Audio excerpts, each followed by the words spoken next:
सर्वशक्तिमान सदाप्रभु गौरवमय पवित्र पिता, तुम्हें तुम रक्तरे और तुम नाम आम अनंत जीवन देछ बोली धन्यवाद। तुम्हारी दया और करुणा जो आज आम जीवित अच्छु, कारण तुम्हें संपूर्ण रूपे आम पाप को क्षमा कर। तुम दया अनंत काल स्थायी और तुम अनुग्रह दान आम अनंत जीवन प्रदान कर। जीशु नाम मांगु। रोमियो 6 पर्वर 23 पदरे लिखा जाए, कारण पापर वेतन मृत्यु, किंतु ईश्वर अनुग्रह दान आंभ मान प्रभु ख्रीष्ट जीशु सहभागितार अनंत जीवन अटे।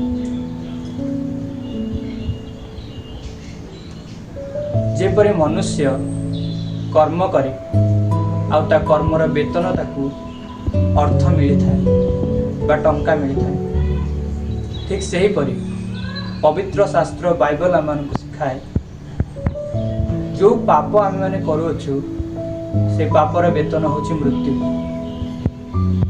जो पाप आम मैंने करुछु तार फल स्वरूप आम को मृत्यु मिल।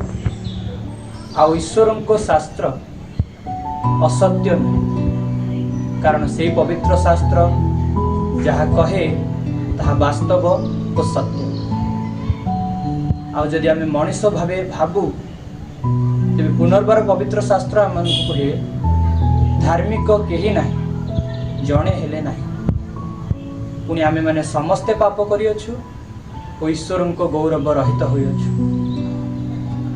किंतु जदि पवित्र शास्त्र आम कहे कि पापर वेतन हेउछि मृत्यु, तेबे प्रत्येक मनुष्य मृत्युर योग्य आउ से निश्चय मरिब।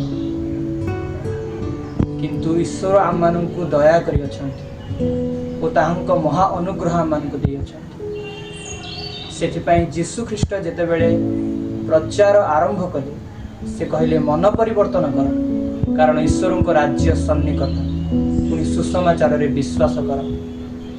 अतएव मन परिवर्तन करिवार विषय आ किछि भी नहीं। ताहा हेउछि एहा जे ईश्वर आम मानकु प्रेम करंती और आम निमंते तांक अद्वितीय पुत्र को देइ अछंती। सेथि निमंते आमे माने मन परिवर्तन करू, अर्थात आम हृदय को आम माने परिवर्तन करू जे मु जणे पापी अटे। आम स्वीकार करूचे जे ईश्वर को पुत्र मो निमंते आसिले आ मृत्यु भोग कले।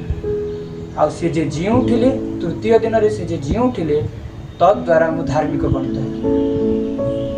यह हेउछि मन परिवर्तन अर्थ कि मु मन परिवर्तन करी ईश्वर को पाखक फेरी आसी आ तांको महा उद्धार को ग्रहण करूछि, कारण से मो पाई क्रूसरे चढ़ी मो दंड को सी नेले आ तांको प्रेम मते। पुणी सुसमाचार रे विश्वास कर। प्रभु कहले मन परिवर्तन कर और सुसमाचार रे विश्वास कर। यार अर्थ है जे आम मैंने से ख्रीष्ट को विश्वास करूँ कि से मनी मते क्रूसरे चढ़ी। जदि आम मैंने मन परिवर्तन करी ईश्वर को निकट को फेरी आसुचु आ सुसमाचार रे विश्वास करूचु, ताहाले आम मानक पई दंड कि मृत्यु आ उपस्थित नहीं, बरं आम मानक पई प्रेम क्षमा और दया पुणी ईश्वर को अनुग्रह दान दि जाइए।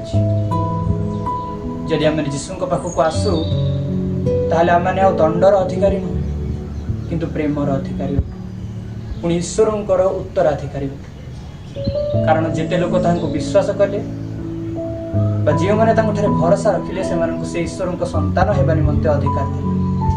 तेणु पवित्र शास्त्र आम रोमियो पुस्तक रे कहे पापर वेतन मृत्यु, यह ही वास्तव और सत्य। किंतु ईश्वर अनुग्रह दान आंभ मान प्रभु ख्रीष्ट जीशु सहभागितार अनंत जीवन। प्रभुंकर प्रिय मेषपाल मैंने से आम कहवाक चाहते जे आम जो पाप कर तार वेतन स्वरूप आम मृत्यु मिलवा सुनिश्चित। किंतु प्रभु जीशु जितेबाला आम सहभागिता दे यार अर्थ होची एया जे से क्रूसरे आम मानकर स्थान ने आ जेतेबेले से आम स्थान नेले सेतेबेले से तांको महा अनुग्रह रे तांको स्थान आमको देले एवं पितांको सहित तांकर जो सहभागिता तांको सहित आमको सेही सहभागिता देले जदि आम विश्वास करू तेबे आम मानकर प्रभु ख्रीष्ट जीशुंकर सेही सहभागिता रे आम माननको अनंत जीवन दिया जाय अछि ओ आम माने मृत्युर योग्य हेले से आम मानको उद्धार करी तांको अनंत जीवन रे आम मानको प्रवेश करिसंती जेपरि लेखा अछि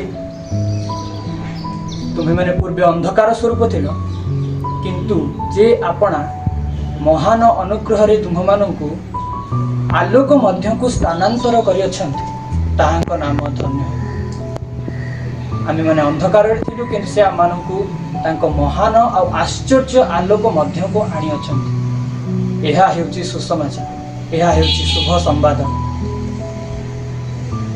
से आम मानक निमंते बळीकृत होई अछंती ओ तृतीय दिवस रे जी उठी अछंती जदि आमे माने एहा विश्वास करू ओ मुखरे स्वीकार करू जदि आमे माने एहा हृदय रे विश्वास करू ओ मुखरे स्वीकार करू तेबे आमे माने उद्धार पाइछु आ परित्राण आम मानको दिया जाय अछि आ आजिर न्याय जदि सदा प्रभु आम मानको एसु विषय कहू अछंती आ बुझो अछंती यार अर्थ हेउची एहा जे पवित्र शास्त्र आम मानको कहे मते उद्धार कर तहिरे मु उद्धार पाइ लेखा अछि मते सुस्थता दियो तहिरे मु सुस्थता पाइ मते परित्राण कर तहिरे मु परित्राण हेबी जदि आज आम माने प्रभु को निकट रे कहू कि हे पिता मते सुस्थता दि तहिरे मु सुस्थता पाइ मते आज परित्राण कर आ मु आज ही परित्राण पाइबी तेबे प्रभु आम मानकु कहंती आस कारण देख आज होउची महा अनुग्रहर दिन आज होउची परित्राणर समय